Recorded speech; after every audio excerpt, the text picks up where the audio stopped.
Gravitation हम पढ़ते क्यों हैं? देखो, न्यूटन ने देखा था कि अगर हमारे पास कोई एप्पल है, उसे हम इस तरीके से छोड़ते हैं तो वो हमेशा नीचे गिरता है। लेकिन ऐसी और एक चीज़ है, हमारा मून जो भी आसमान में है उसको कोई ने पकड़ा नहीं है, लेकिन वो फिर अर्थ की तरफ नीचे नहीं गिरता है।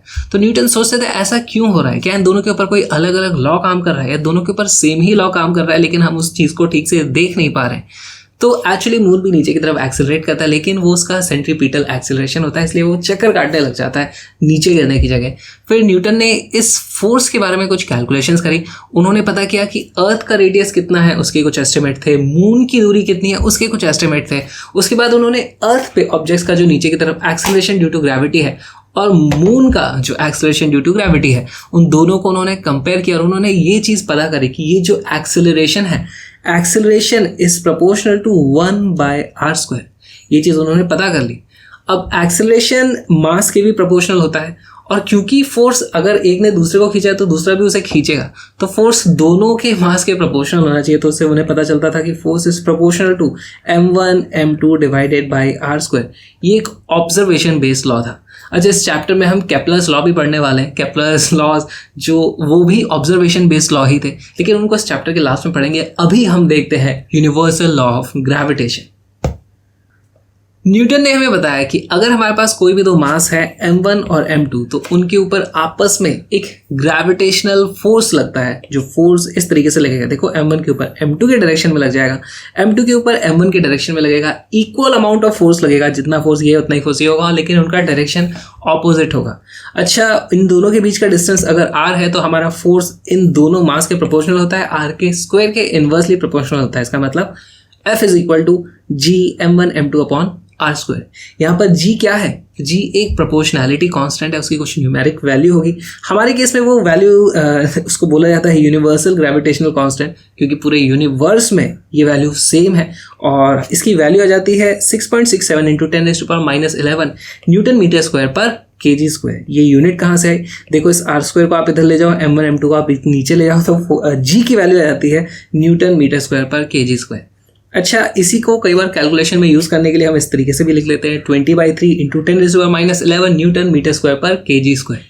और एक बात, ये यूनिवर्सल लॉ है, ये पूरे के पूरे यूनिवर्स में सेम लगता है, चाहे कितने भी छोटे या कितने भी बड़े मास हो, चाहे उनके बीच का डिस्टेंस कितना भी बड़ा है कितना भी छोटा क्यों ना हो, उनके बीच में हमेशा एक ग्रेविटेशनल फोर्स लगेगा, जिसका मैग्नीट्यूड इससे हम बता सकते हैं। और इसकी डायरेक्शन उल्टे डायरेक्शन में लगता है। जैसे यहाँ से अगर मैं बोलूँ इस डायरेक्शन में पॉजिटिव एक्स डायरेक्शन है, तो इस मास के ऊपर देखो उल्टे एक्स डायरेक्शन में फोर्स लग रहा है। अगर इसको मैं ओरिजिन मान लो, बोलूँ कि ये देखो इस डायरेक्शन में इसका पोजिशन है, तो फोर्स उल्टे डायरेक्शन में लगता है। तो इसीलिए कई बार हम इसमें माइनस भी लगा देते हैं यहाँ पर इस तरीके से, F is equal to -g m1 m2 by r²। इसका एक क्वेश्चन सॉल्व करते हैं। Two astronauts are floating in gravitation-free space after having lost contact with their spaceship। तो हमारे पास दो एस्ट्रोनॉट्स हैं, स्पेसशिप से उनका कांटेक्ट छूट गया, अब वो लटके हुए हैं वहाँ फ्री स्पेस में, और हमें बताया कि ये स्पेस ग्रेविटेशन फ्री है। इसका क्या मतलब हो? क्या यहाँ पर हमारा यूनिवर्सल ऑफ ग्रेविटेशन काम नहीं करेगा? शायद इस क्वेश्चन में वही मतलब है।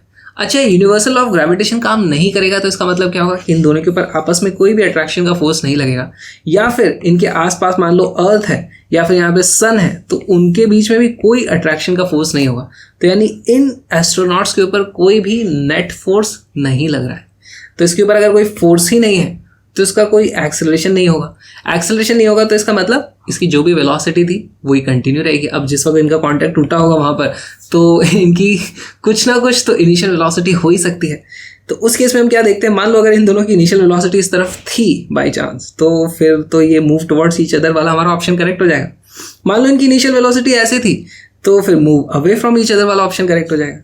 बिकम स्टेशनरी तो नहीं होने वाला। अगर इनकी वेलोसिटी पहले कुछ थी तो अपने आप ये बिकम स्टेशनरी तो नहीं होने वाले, ये तो नहीं होगा। या तो इनिशियली ये स्टेशनरी थे, या फिर keep floating at the same distance between them. तो ये भी मुझे थोड़ा मुश्किल लगा, मुझे समझ में नहीं आया, क्वेश्चन काफ़ी ज़्यादा कंफ्यूजिंग लग रहा है।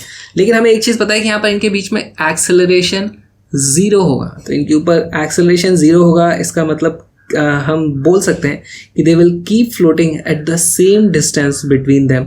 और यहाँ पर हम अज्यूम कर रहे हैं, इन चारों ऑप्शन में मुझे ये ऑप्शन सबसे ज़्यादा अच्छा दिख रहा है। और मैं ये बोल दूँगा कि जिस वक्त इनका कॉन्टैक्ट टूटा है इनकी स्पेसशिप से, उस वक्त इनकी वेलोसिटी सेम ही रही होगी जो कि स्पेसशिप की वेलोसिटी थी। मान लो स्पेसशिप भी इधर जा रही थी v वेलोसिटी से, तो ये भी उस पर इधर इधर v वेलोसिटी से जा रहे थे। तो जब इनका कॉन्टैक्ट टूट जाएगा तो भी ये v वेलोसिटी से मूव करते रहेंगे, इनके बीच का डिस्टेंस कांस्टेंट रहेगा, ये स्टेशनरी नहीं है और इनके ऊपर कोई फोर्स नहीं लग रहा है। तो इसका आंसर बेस्ट ऑप्शन में डी मार्क कर सकता हूँ। वैसे बहुत कंफ्यूजिंग क्वेश्चन है, तो एक काम करते हैं और एक क्वेश्चन सॉल्व कर लेते हैं। Two spheres of masses small m and capital M are situated in air and the gravitational force between them is capital F। तो यहाँ पर हमारे पास हवा में दो मास है, स्मॉल m बड़ा m, उनके बीच में जो ग्रेविटेशनल फोर्स लग रहा है एक दूसरे की तरफ लगेगा। दोनों के ऊपर जो फोर्स का मैग्नीट्यूड होगा वो बराबर होगा, डायरेक्शन ऑपोजिट होगा। The space around the masses is now filled with a liquid of specific gravity 3। तो हमारे पास ये जो स्पेस है उसमें भाई तक हवा थी, ऑलमोस्ट खाली सही था। अब उन्होंने यहाँ पर एक स्पेसिफिक ग्रेविटी 3 यानी कि पानी से 3 गुना डेंसिटी वाला, 3 गुना भारी कोई लिक्विड से यहाँ पर इन्होंने भर दिया है। तो इस तरीके से देखो हमने लिक्विड से भर दिया, तो क्या अब इन दोनों के बीच में जो फोर्स है उसकी वैल्यू कम हो जाएगी? हमारे पास ग्रेविटेशनल फोर्स जैसे ही और एक फोर्स होता है इलेक्ट्रोस्टैटिक फोर्स, वहाँ पे हम देखते हैं कि बीच में जो भी मीडियम होता है उसके हिसाब से वो फोर्स की वैल्यू कई बार कम हो जाती है। लेकिन ग्रेविटेशनल फोर्स के केस में ऐसा नहीं होता है। बीच में चाहे आप स्पेसिफिक ग्रेविटी 3 वाला कोई लिक्विड डाल दो या 3 लाख वाला कोई लिक्विड डाल दो, इनके बीच में ग्रेविटेशनल फोर्स एक दूसरे के मास के कारण जो लग रहा था वो तो उतना ही लगेगा, उसमें कोई चेंज नहीं होगा। तो यहाँ पर जो नया फोर्स आ जाएगा उसकी वैल्यू भी होती है सी। तो सी हमारा आंसर हो जाता है। अगले वीडियो में देखेंगे कि ग्रेविटेशनल फोर्स की वेक्टर फॉर्म कैसे काम करती है।